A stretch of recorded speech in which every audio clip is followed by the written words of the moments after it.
Hello，大家好，我是小秦，这个小伙是小刘，我们已经好多天没有见了。前段时间我一直和朋友在泰国学习摄影技术，所以说就很少出门，也没有拍多少视频。这段时间呢，我们一直在这个酒店隔离。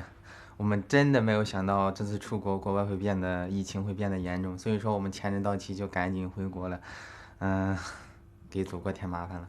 当然呢，这次出国我们也学习到了很多摄影技术啊，一些打灯啊，一些拍摄的各种细节啊。过去的很长时间，我们一直在用相机的自动挡，然后呢，这段时间呢，我们要改善一下。等我们隔离完事以后，我们要把我们的拍摄技术提高一下，要不然我们真的拍得很烂，然后自己看着作品也没有信心。这个酒店的环境还是非常好的，我们两个可以住在一起，然后在这里隔离。价格是210块钱一天啊，包括早饭。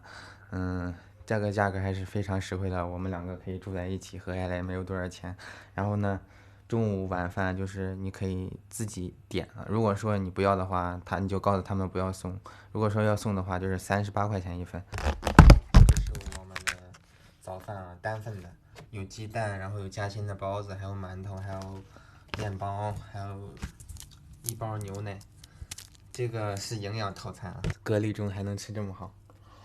它这个是每天早上定点，他给你送到门口的，然后你要自己去门口去取。这样，我们到了午饭时间，现在就去取。这是我们两个的午饭，还有卫生纸，还有矿泉水，非常的周全。有汤，有黄瓜炒肉啊，还有一些青菜。这个是什么？白切鸡。不错。鸡肉还可以，那白切鸡吃着还特别舒服。这次出国给我的感触就是，我们祖国真的是太强大了。当我们一下飞机，然后我们就被工作人员带到那个隔离的地方，隔离定点的地方做了核酸检测，然后就给我们安排房间入住。被安排到酒店之后呢，有免费的核酸检测，有免费的吃住。当我们检测为阴性之后呢，我们就被安排到现在的这个酒店来了。其实我感觉是特别温馨的，特别温暖的，因为回到祖国的怀抱里面，就像回到了家里面一样。我们是可以回老家隔离的，因为我不想在家里面给家里面的人添麻烦，所以我选择了落在了广州，就在广州隔离了再回去。等隔离完这段时间，我们一起做我们想做的事情，自由奔放。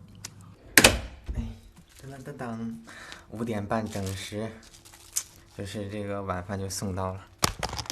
哇，好多的肉啊！有生菜，然后有肠子，然后有木耳，还有一些就是这个咸菜炒肉。我感觉这个绝对是非常营养的。其实这2天我们发生了一个小插曲的，就是我刚刚从泰国转机到了广州的时候，我就突然出现了嗓子不舒服，发炎了。哇，我真的害怕极了，我觉得会不会被酒店就是那个医务人员带走呢？当时我在就是那个被安排的定点的那个检测的一个酒店啊，然后我就打电话给了那个医护人员，我说我的嗓子发炎了。哇，我感觉我会不会被带去医院呢？然后我就当时害怕极了。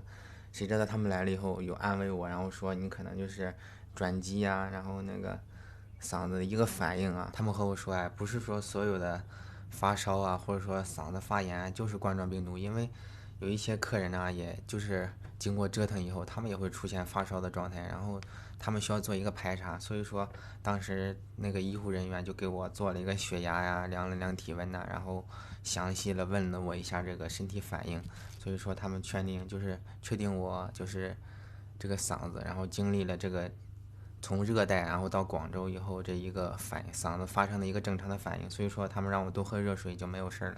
看到这个视频的朋友们，你们在这个紧张的时刻，如果说身体上出现反应，也千万不要害怕，因为有很可能它就是一个身体反应，或者说一个普通的感冒，不要说因过度的去紧张，然后就算再大的事情，也祖国在你背后呢，所以说什么事情都会过去的。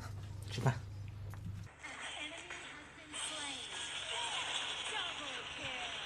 没事的时候，我们会打打游戏，弹弹吉他，学学英语，看看段子，无聊的时间就这样过去了。